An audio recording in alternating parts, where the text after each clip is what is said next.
maids, honey bees, and snow white turtle doves. I'd like to teach the world to sing in perfect harmony. I'd like to buy the world a coat and keep it company. On September 23rd, hateful and racist symbology invaded our multicultural center on ASU's Tempe campus and made the center unsafe for BIPOC students who were trying to study. The two white men, both students, displayed a Police Lives Matter sticker, a Brass Pro hat, a Chick-fil-A cup, and an anti-Biden t-shirt.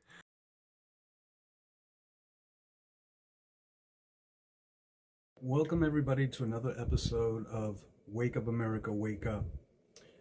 Today's topic has to do with what happened in September of 2021 at the Arizona State University's Multicultural Center.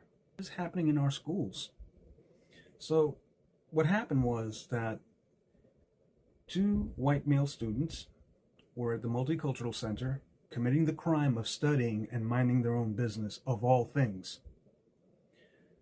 The two females confronted them because one of the male students had a Police Lives Matter sticker on his laptop lid. The second student that was harassed had an anti-Biden t-shirt that he was wearing. And let me not exclude the fact that there was a Chick-fil-A cup on the table that these two male students were studying at.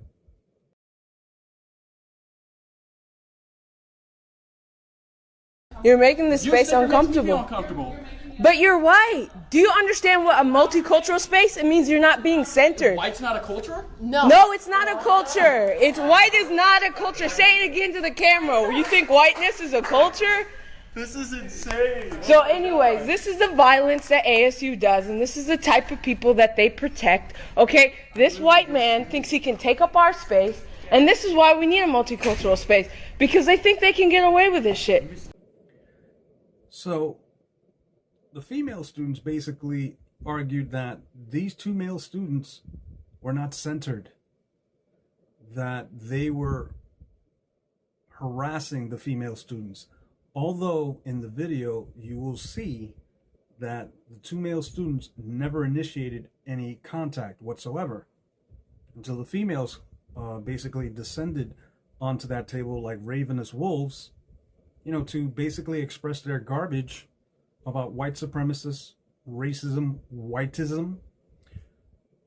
It's really sad, that this is happening in our country, continues to happen in our country, because this rhetoric about systematic racism, or just racism in general, is something that people feel they need to express because they feel victimized. But in this situation, the only people that were victimized were the two male students and the people who were at the Multicultural Center as well. In any case, what is mind-blowing is that this type of behavior that we're seeing across college campuses, that we're seeing in the public domain, isn't anything new. And a lot of it has to do with this ideology that the United States was built on racism.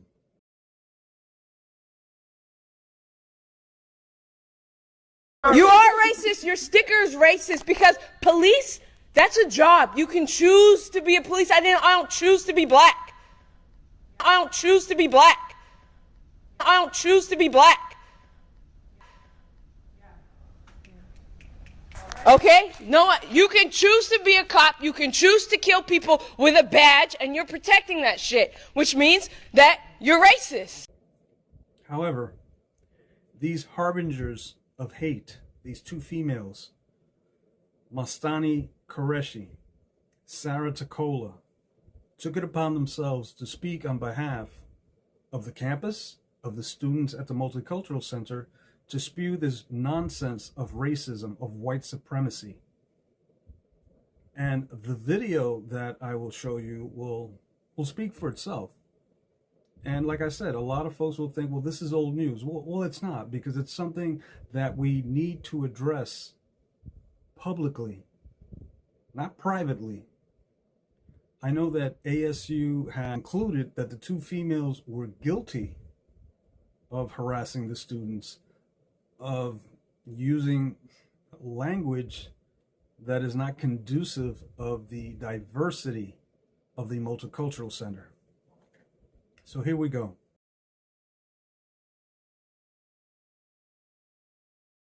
Did you spell? Yeah. What did I do wrong? You have it better. You're offensive.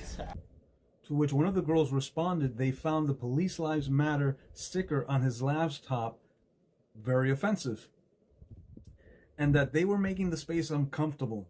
Well, I would have suggested closing your eyes and keeping that opinion to yourself, as it is clear the two male students weren't flaunting their opinions or beliefs onto anyone in the center. As a matter of fact, a male Asian student, brought up the fact that these two male students weren't doing anything but studying. They're just It is sitting here affiliated to to a lot study, of- and it you is. guys went out of your way to inconvenience. Yes. them. Because this is our space. We fought for this shit for 5 years, since 2016. You have no idea about the labor that was created to create this space, and his. You're not here to cause So trouble. we're saying you're no, we can't. You're violent, dude. We're saying you're Yeah, fuck America, bro. America was created on genocide and slavery. Look. In the video filmed by the two attempting to force two white male students to leave the multicultural center area, claiming they, the two males, were making the space uncomfortable with their whiteness and pro-police stickers. Whiteness? Really? Was it their whiteness, or because they were white? They had descended upon that table that they were studying at and started making accusations of them being supporters of white supremacists and being supporters of Police Lives Matter. Well, folks, I mean, it's unreal that, students of a variety of backgrounds have to be subjected to racist rhetoric. There's no need for this to happen on a college campus. A college campus that, if you look at statistics, really tries to encourage students to be diverse as well in their actions, behaviors, and their language. But not these two. These two are very radical. Okay, more than likely they are subjugated by the critical race theory. They probably believe that.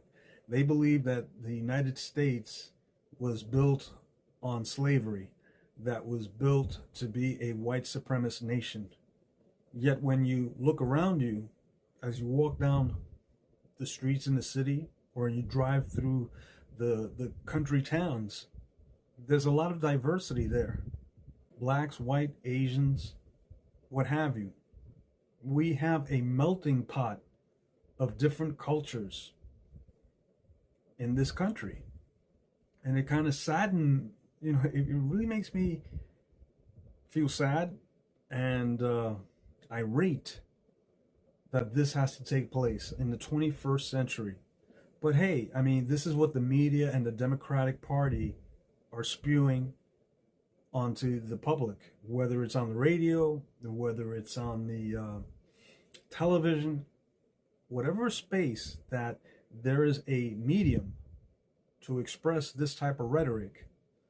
Unfortunately, our young and our not so young that are just becoming of age, they're buying into this.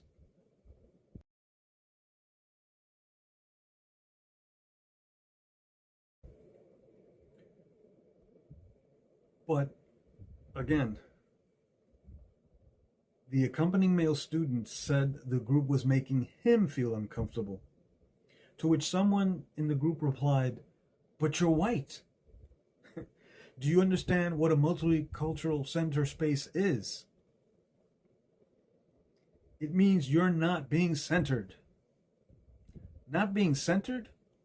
According to what I understand about being centered and grounded, it means that individuals who are centered are typically calm and peaceful.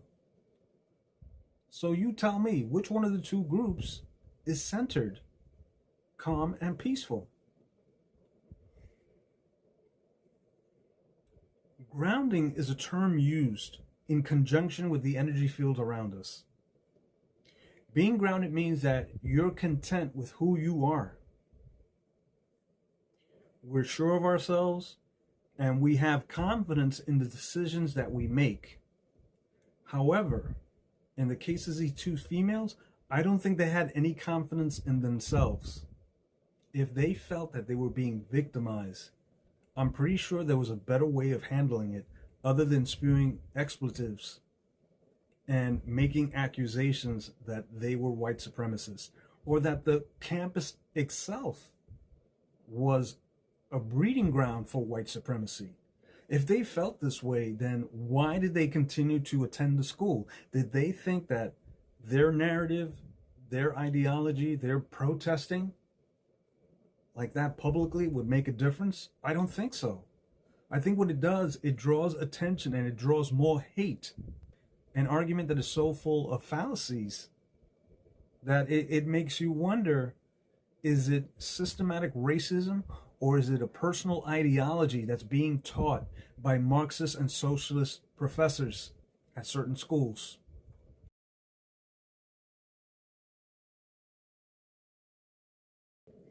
My conclusion is they felt that ASU is a white supremacist environment and that the faculty as well are supporters of this environment. Then I will recall what I heard one podcaster, Greg Foreman, say they should do. Leave the school and enroll in a historically black college. This came from another black person. At least they would keep you from feeling threatened or uncomfortable. However, they remain there because they are not victims, just agitators or race baiters who are bent on creating civil unrest at this diverse college campus. This is the reason we have division among the races, because of dumbass people like these two. This is the type of actions demonstrated by BLM and Antifa time and time again. These young ladies are the future to quell racism? Far from it. Unfortunately, the disease of racism will continue to pump in their hearts and minds because they've been infected. And yet their actions didn't seem to appear that of the victimized, but the disillusioned empowerment of real racists. These harbingers of hate need to be ignored, or we will believe and buy into the lie about racism. What we need to do as human beings is to understand that we originate from the same dust that brought us into being.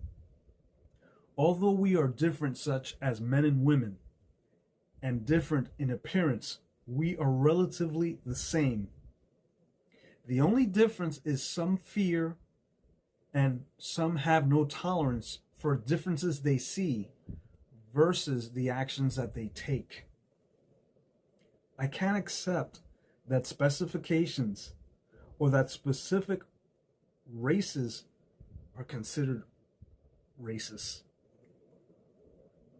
Although individuals gravitate to this train of thinking because of their intolerance of themselves, we are prisoners of our weakness and fears. If we release ourselves from these things, then we will realize we are all human beings and act humanely. Wake up, America. Wake up.